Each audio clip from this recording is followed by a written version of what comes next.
this is Spring is the Action. Here our special edition of Fanboy Talk. Here myself, Roel, and standing by here is Preston. That he been working with us with Spring is the Action. If you want to know what he's been done with us, check out this clip. This is Spring is in Action, and we're just too sweet.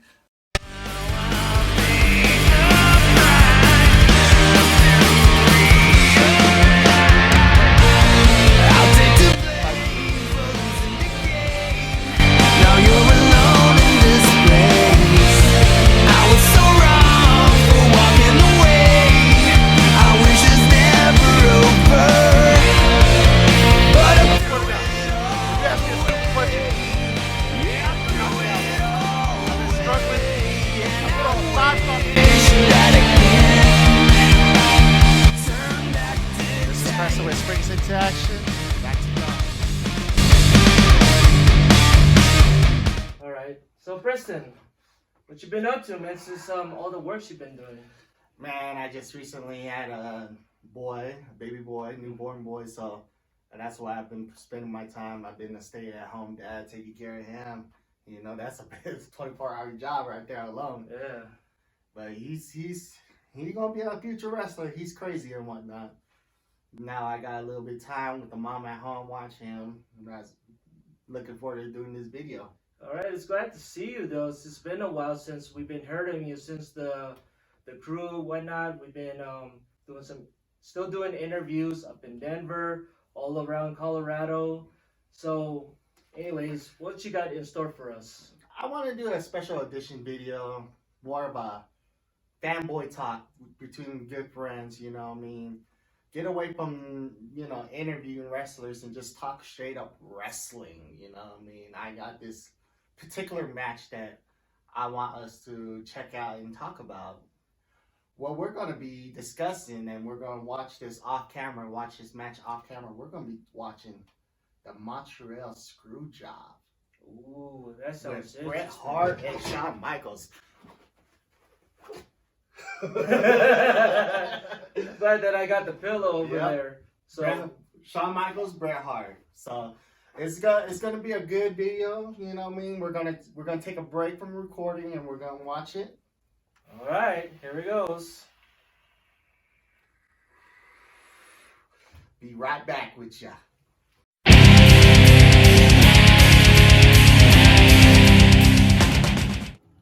All right, ladies and gentlemen. Here, me and Preston, we're here to watch one of the famous matches, Survivor Series, Bret Hart versus Shawn Michaels for the WWE title in Canada. Montreal, one of the Screwjob match. So enjoy, relax, and enjoy. I just want to pause, pay attention to Shawn Michaels' face. I'm not going to say it, just pay attention to Bret Hart's face and Shawn Michaels' face in the beginning of the match. I just want to let you know that when I remember this match, to you to be honest, I was going for Shawn Michaels. I'm sorry. I was going for Shawn the whole time too. Really? Yeah. Not Bret. No.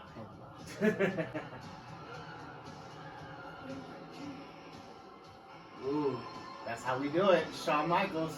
Rubbing that Canadian flag between his legs. That's he's San Antonio's finest. Yeah. Mm-hmm. Oh yeah, wipe your nose. Oh my God. The Hart Foundation right now on TV. Have you noticed that Bret Hart is the only one alive? Oh yeah. And everybody else, much respect. Rest in peace, the rest of the crews in the Hart Foundation. See? Remember Bret's face and remember Shawn's face when they walked in.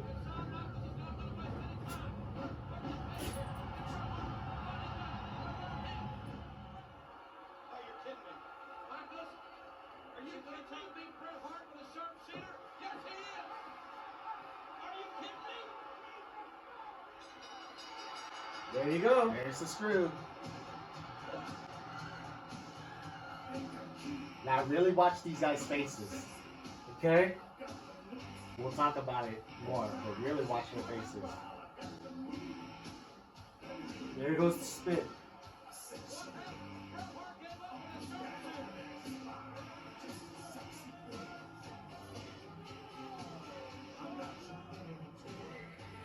Go grab that belt. Out of here.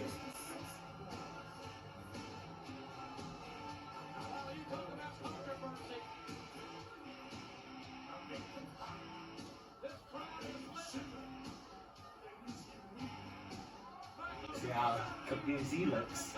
Yeah. Maybe he doesn't know what's going We'll on. talk about that. We will talk about that. We're All going right. to talk about everything.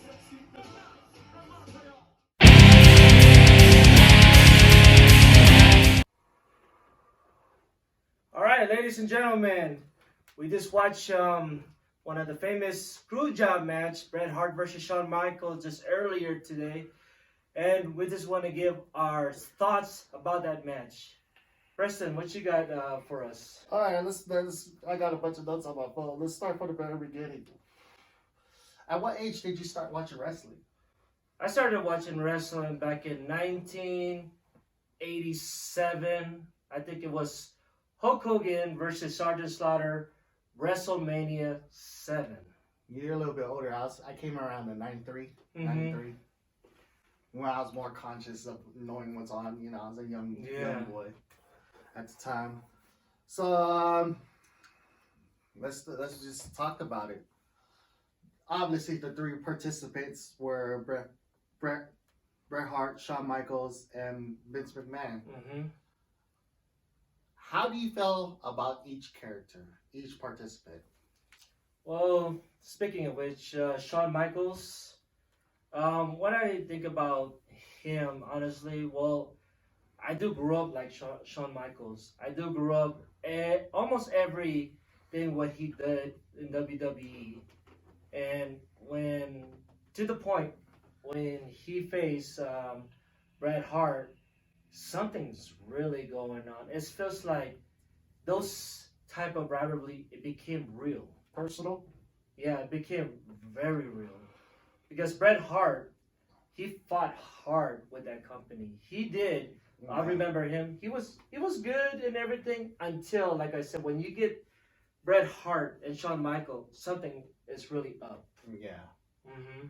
Well, there was always a personal thing because, you know, I mean, everybody done left to go to WCW, and you had the two top guys, and both of them fight for the number one spot. So that is a rivalry as itself. How did you feel about rewatching the match? Like, as beginning to start? Well, it feels brand new because you got to relive what it happens.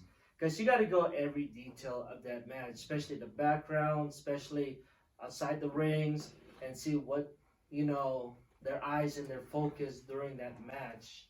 Because you could see something like what's going on. You could see like Vince's eyes, Sergeant Slaughter, most of the productions for probably side of that match, they know They knew the production people.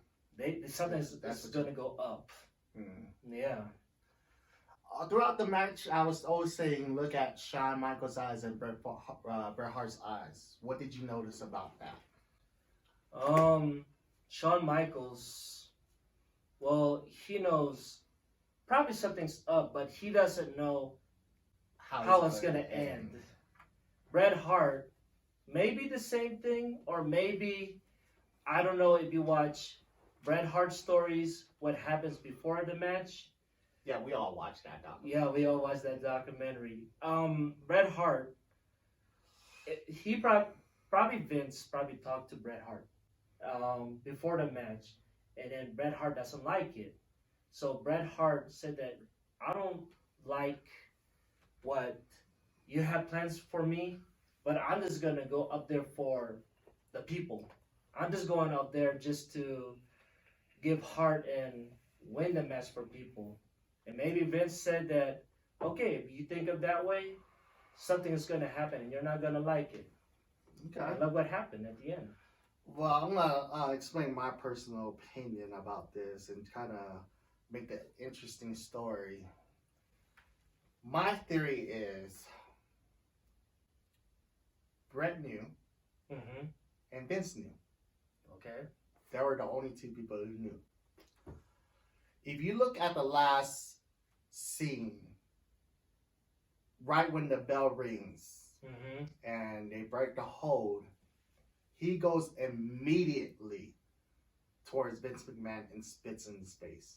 Yes. He don't even say what's going on. He didn't even look at the ref. He looked straight at Vince. Oh. So why would you go straight to that? You didn't even look at the referee. You didn't even look at Shawn Michaels. You looked at Vince McMahon. Because it was his idea? I think they both knew about it. Yeah. Okay, my point number 2.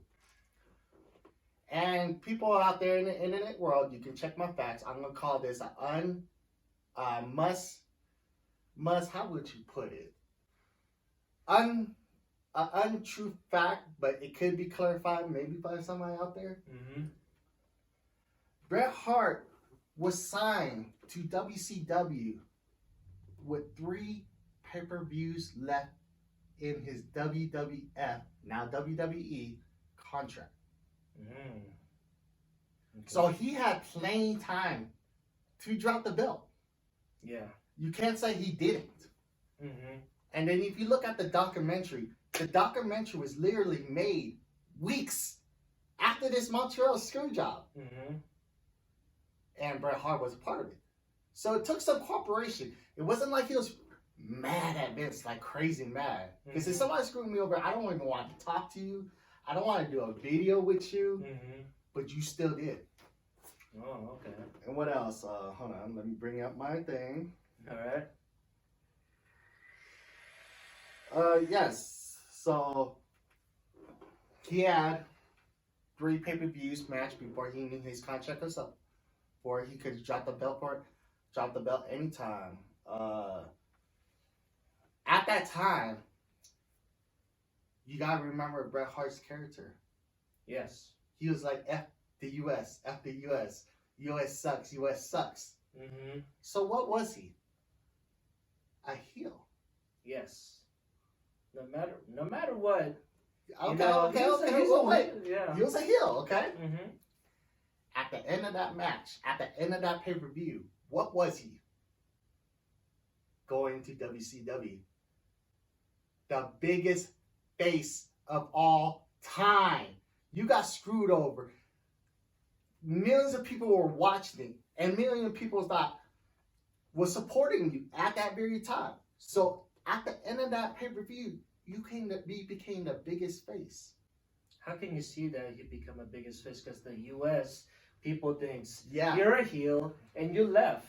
Yeah, but they always looked at, because Vince McMahon became the biggest heel at the time, the biggest heel screwing over a guy, what does a heel screwing over the guy makes him?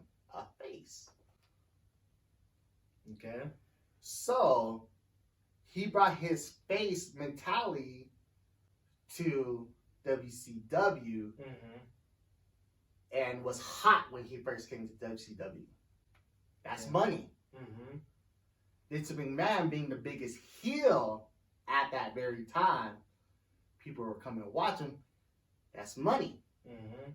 So don't it kind of seem like, okay, we're going to do this and you're going to do me a favor, I'm going to do you a favor as you live in the country. I'm going to make you a face going to WCW, and you're going to make me a heel after you leave. That's storyline, that's money.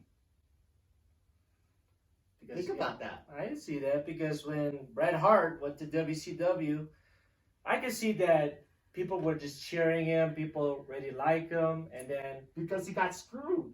Yeah. He got screwed. Everybody was supporting Bret Hart for the longest time because he got screwed.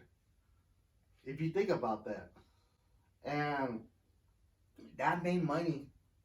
Merchandises and stuff for Bret Hart. People buying tickets for WWE. You're about to lose your number 1 guy. I want to make some kind of money off of it. If I can make money for the next 5 years because I screwed you over, and people is willing to pay me, wouldn't you take it? Yeah. How do you feel about that idea? I would say that if you're the wrestler, if you're Bret Hart, and then just go for it. Screw it. Because Yeah. the storyline goes, if you look back at Montreal screw job, that Bret Hart got screwed, he left, da da da da da.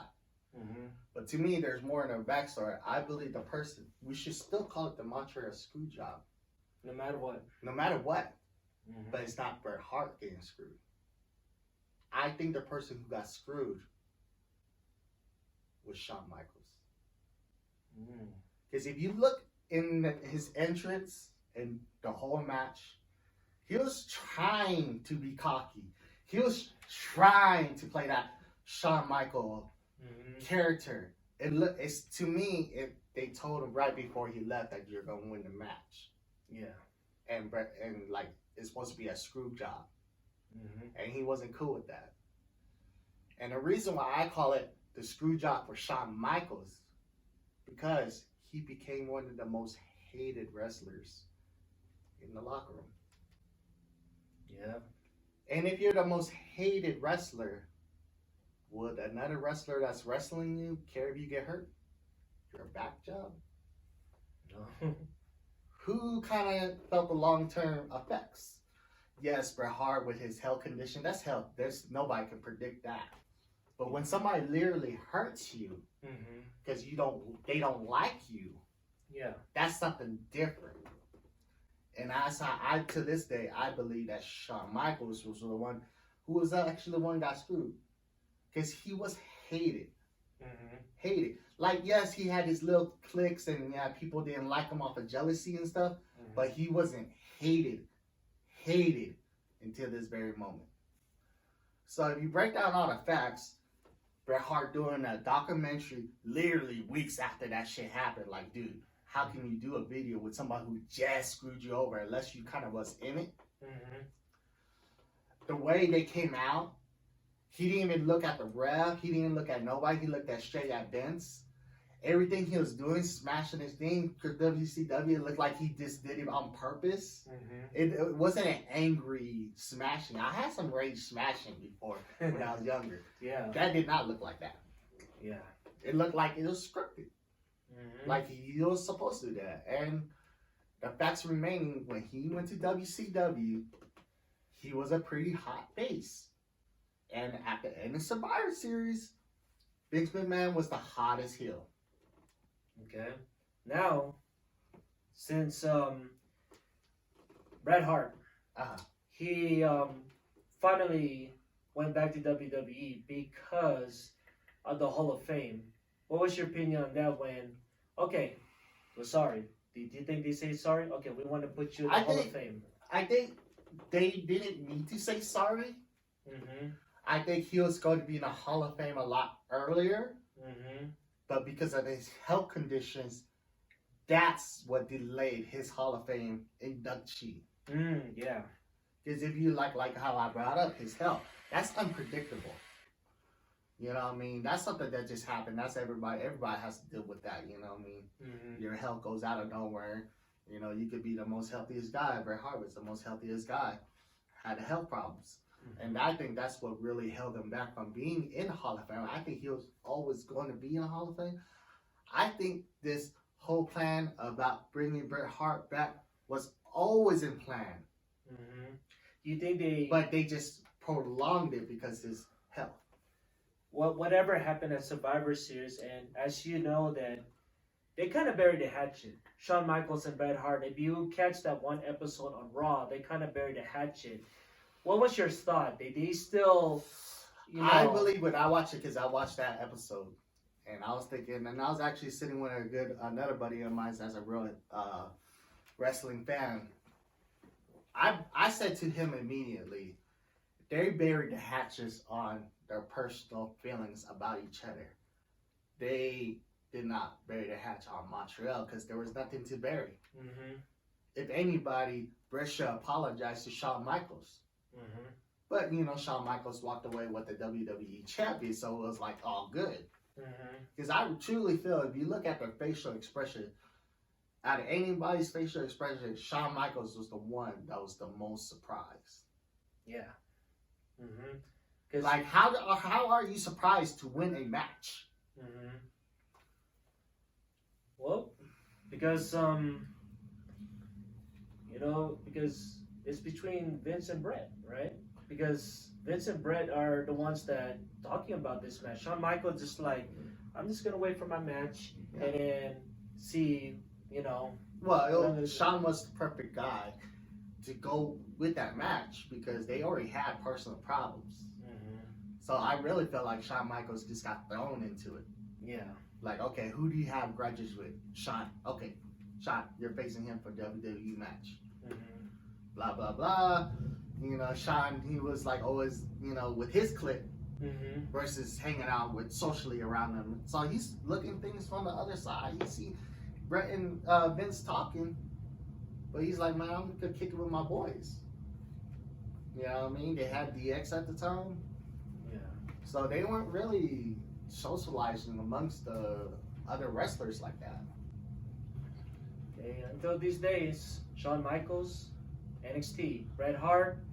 Last time I saw Bret Hart, he was holding the title, for the main event at EW Championship match. Then he won the United States Championship off the Miz one time.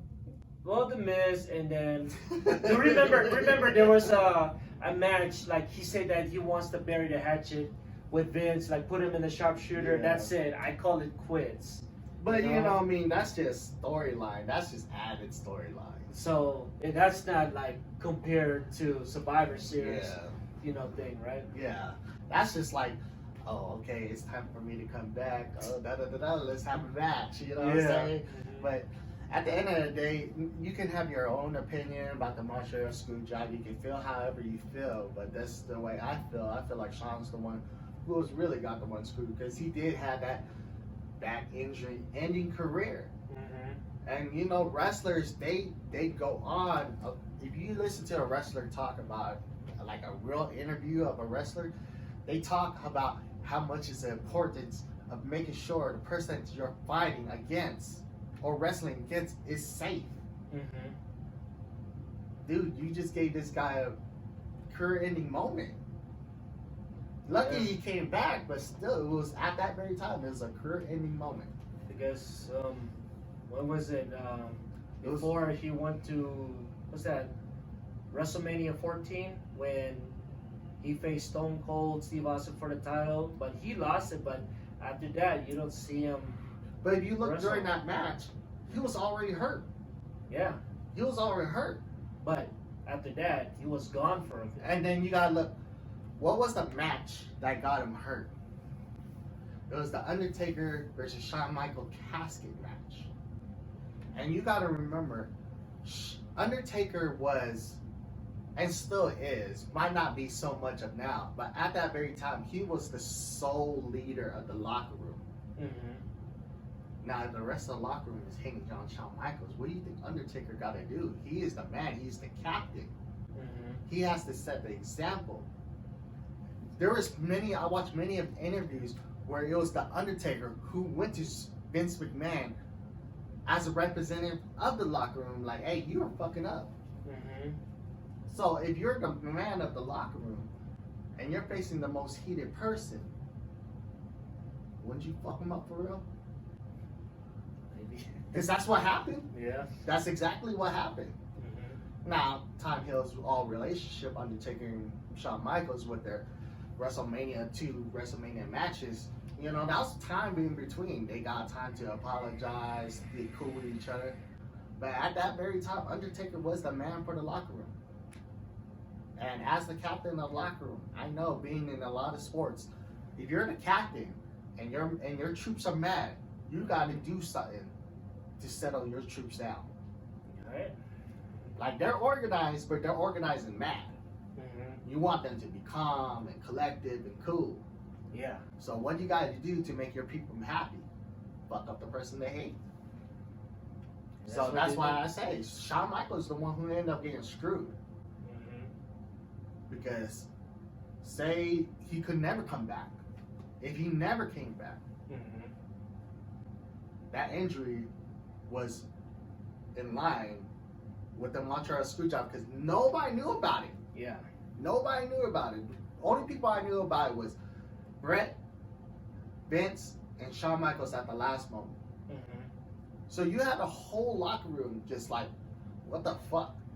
Because if you're gonna do that to this man, are you gonna do it to me? You know what I'm saying? Yeah. And you know, Undertaker had to do his thing Okay. as leader. So what do you think about my theory of the Montreal Screwjob? I would say that, yeah, you know, Shawn Michaels, you know, like what you said, I think he did get screwed.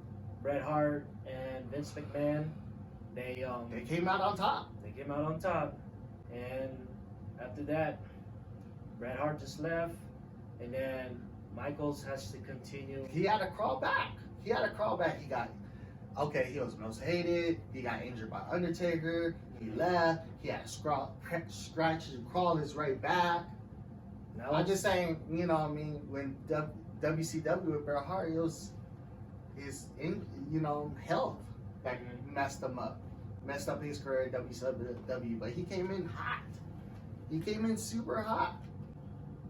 You can't deny how hot Vince McMahon and Bret Hart was. Bret Hart going to WCW and Vince McMahon staying with WWE. They were both hot in their respective facing heel. Now, people might say that Shawn Michaels got hot being a heel. He wasn't hot being a heel. He was hot being hated on. Because I saw it at a young age through the TV how much he was being hated.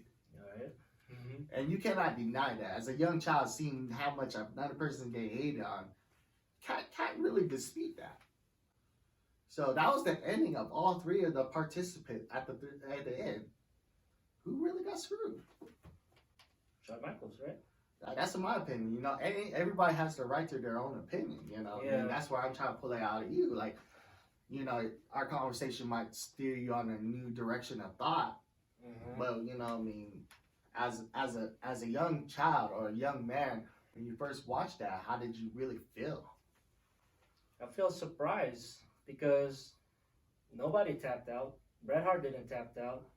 Shawn Michaels didn't agree that he won that match. Yeah. So it's like when you're a child again and you went back to that match, you're just like, what the heck is going on? You know, plain and simple. That's why I wanted to rewatch it, because going off memory and watching it again is a whole different situation. Memory always, you know, even though even say if you were at that event, your memory is always going to be loose. It's been 22 years. Yeah. Since that match was wrestled on air. So a lot of things change as memory, but you know, I mean, as my research doing this over and over, you know, I mean, I really look at Shawn Michaels' face. If you look at Bret Hart's face coming in, he's like, he was prepared. Yeah. He was more prepared. And Shawn was just trying his hardest to act like a cocky son of a bitch. But it didn't really seem that way. Yeah. It was like he was trying to be something he wasn't. He wasn't comfortable at that match. Like I said, to the Springs into Action fans, to all wrestling fans out there, you know, I mean, comment on the page, subscribe to the page. Tell us what you think. You know, I mean, this will be a great discussion. Maybe we could do this every pay-per-view. We take a classic match. You know what I mean? And talk about a classic match. This is perfect. It was a Survivor Series match, and Survivor Series is coming up. That was a classic match, you know. All right. So before we wrap this up, if there's anything else you'd like to say before we wrap this up, because eventually I like to continue this in the near future. What you say? Oh yeah, we can do this. You know, Shawn Michaels all day. You know. All right. I know I'm sexy. All right, ladies and gentlemen, this is Spring is the Action. Here, special edition. Hit that like button. Hit that subscribe button. Comments. We love to hear people's comments. We love to hear what you say about this particular subject. It's a very interesting subject to debate about. It's a very different. This is why I wanted to do it. This is something that anybody can participate in, as long as you're a fan. You know, you don't have to be a hardcore fan. You don't have to be. You could be a new fan. You can always talk about what you see as a result. So yes, hit that like button, hit that subscribe button. Springs into action, boy. Right here. All right.